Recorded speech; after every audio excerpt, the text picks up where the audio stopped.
Un policier a été grièvement blessé alors qu'il poursuivait une voiture remplie de malfaiteurs. Finalement, il a eu une violente crise et le médecin s'apprêtait à le déclarer mort, mais le chien a remarqué quelque chose d'étrange et l'a interrompu. Ce qui s'est passé ensuite est une démonstration de loyauté comme vous n'en avez jamais vu. Le sergent Cory Masterson s'agrippait fermement au volant de la Crown Vic. Les gyrophares étaient allumés et la sirène hurlait. Il était aux trousses des malfaiteurs depuis près d'un quart d'heure. Il l'avait semé en centre-ville, mais maintenant qu'il roulait sur l'autoroute, où le risque de blesser des innocents était moindre, le terrain de jeu était équitable.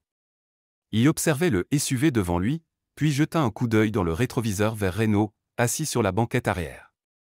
Le Malinois belge était assis bien droit, les oreilles dressées, les yeux vifs suivant la poursuite. Soudain, le SUV vira brusquement à gauche. Il accéléra, puis s'arrêta sur le bas-côté. Les 4 portières s'ouvrirent. Les criminels sortirent du véhicule comme des rats quittant un navire et coururent vers les bois qui bordaient l'autoroute. Cory regarda Renault droit dans les yeux et dit « Tu restes ici pour l'instant, garçon. » Puis il sortit de la voiture de police, dégaina son arme et se dirigea vers l'endroit où les malfaiteurs s'étaient enfoncés dans les bois.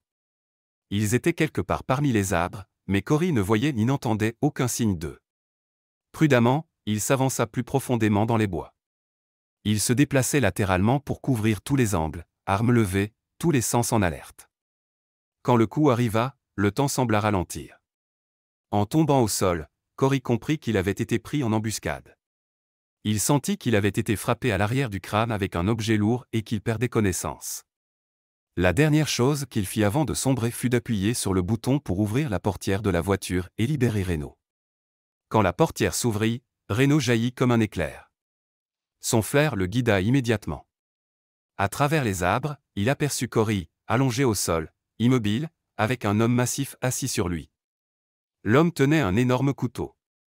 Il le leva, prêt à poignarder Cory. Renault doubla sa vitesse et s'élança dans les airs. Il plaqua le criminel de tout son poids, le projetant au sol. Le malfaiteur se reva en jurant, menaçant de tuer à la fois Cory et Renault. Puis il fonça. Dans une main, il tenait un morceau de bois ramassé au sol, dans l'autre, le couteau. Renault le rencontra à mi-chemin. Il esquiva un large coup de bois, évita une attaque encore plus sauvage du couteau, puis attrapa le bras de l'homme juste sous le coude. Le criminel hurla comme un taureau blessé et tenta de se débarrasser de Renault, mais le chien s'agrippa de plus belle, utilisant la puissance de son coup pour renforcer sa prise. Finalement, le malfaiteur tomba à genoux. Il laissa tomber le morceau de bois et se mit à poignarder Renault, qui continuait à esquiver. Dans le processus, le chien dut lâcher le bras. Le criminel en profita pour se relever et s'enfuir dans les bois. Renault fit demi-tour et courut immédiatement vers Cory. Il sentait que son ami n'allait pas bien, et c'était sa priorité. Derrière lui, Renault entendit des voix. Son nez capta toutes les odeurs autour de lui alors qu'il courait vers le bruit. Il s'agissait d'un second véhicule de police, qui avait suivi la poursuite via la radio et était venu prêter main forte. Les 2 agents reconnurent Renault du commissariat et le suivirent jusqu'à Cory. Cory était inconscient lorsqu'ils le trouvèrent, et son état était préoccupant. Une fois à l'hôpital, la situation n'était pas bonne. Les médecins ordonnèrent une série de tests et commencèrent immédiatement à le soigner. Renault rentra chez un autre policier, mais il ne dormit pas de la nuit. Il tournait en rond, gémissait, et recommençait encore. Le matin venu, il attendait déjà près de la voiture quand le collègue de Cory sortit de la maison. Renault n'avait qu'une idée en tête, rejoindre Cory au plus vite. Impossible de savoir si son ami avait besoin de lui. À l'hôpital, le médecin annonça une terrible nouvelle. Cory avait subi une grave fracture du crâne et des saignements internes au cerveau. Il était dans le coma, et seul le temps dirait s'il allait s'en remettre. Renault ne fut pas autorisé à entrer en soins intensifs, alors il resta couché devant la porte des urgences. Quand l'agent revint, Renault regarda autour de lui, anxieux, mais Cory était introuvable. Il pencha la tête et fixa l'agent, comme pour lui demander « Où est Cory ?» L'agent secoua la tête et ouvrit la portière pour que Renault monte à l'arrière. Renault obéit, la queue basse.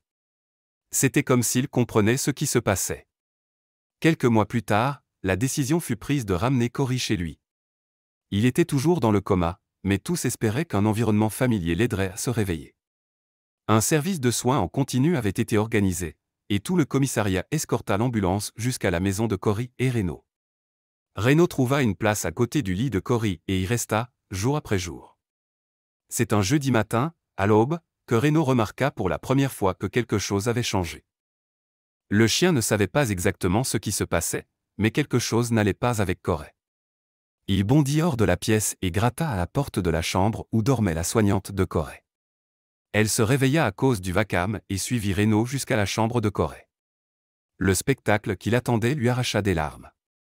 Les yeux de Cory étaient ouverts, et ils étaient fixés. Il regarda d'abord Reno. « Salut, mon grand, dit-il. » Son bras était faible, presque mou, mais il tendit la main pour caresser la tête du chien. Les mois suivants, la récupération de Cory fut lente et difficile. Il avait du mal à marcher. Des mois allongés sur le dos avaient provoqué une atrophie de ses muscles, et il lui faudrait de longs mois de physiothérapie avant de pouvoir marcher à nouveau. Puis l'impensable se produisit. Une nuit, Cory tenta de sortir du lit pour aller aux toilettes. Reno se réveilla immédiatement et était prêt à le suivre, mais le chien sensible remarqua que quelque chose d'étrange se produisait. Ce n'était ni une odeur ni un son. C'était plutôt quelque chose dans l'air qui mit tous ses sens en alerte. Reno pencha la tête et observa attentivement Cory. Son ami était debout, mais toujours très instable. L'instant suivant, le visage de Cory se crispa de douleur. Il serra la mâchoire, et ses yeux semblaient sortir de son visage. Reno fonça dans le couloir jusqu'à la chambre de la soignante.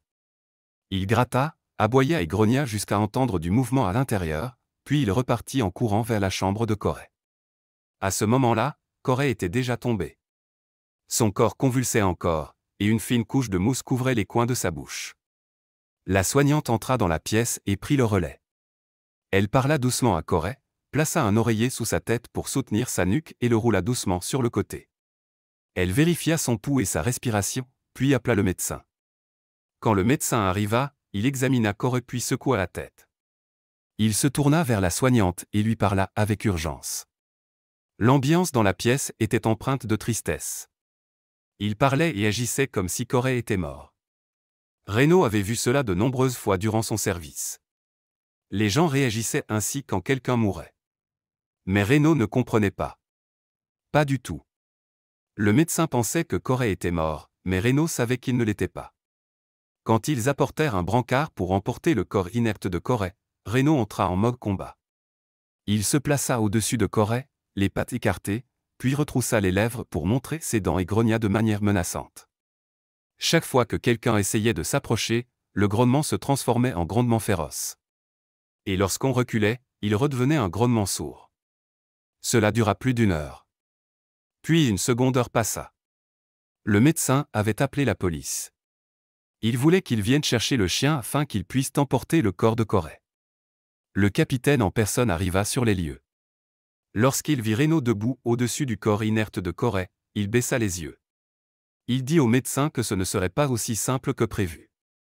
Cory et Reno étaient camarades depuis des années. Ils avaient un lien quasiment incassable. Reno observait tout cela. Il devait, d'une manière ou d'une autre, leur faire comprendre qu'ils avaient tort. Cory n'était pas mort. Il le sentait. Le médecin expliqua au capitaine que Cory n'avait plus de pouls et ne respirait plus. Aucune réanimation ne pourrait le ramener. Mais alors qu'il parlait, Cory se mit à tousser. Reno se mit de côté, mais garda un œil méfiant sur le médecin et le capitaine.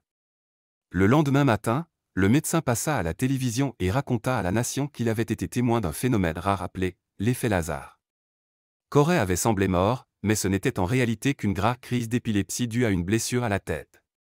Il avait peut-être fallu une toux au médecin pour comprendre, mais le chien, lui, savait depuis le début que Cory était vivant. Cory se remit avec son fidèle compagnon à ses côtés. Il savait que Reno veillerait toujours sur lui. Quelle belle histoire de bravoure et de camaraderie entre un homme et un chien. Avez-vous déjà eu affaire à un chien policier? Racontez-nous votre histoire dans les commentaires. En attendant, on se dit à très bientôt dans la prochaine vidéo.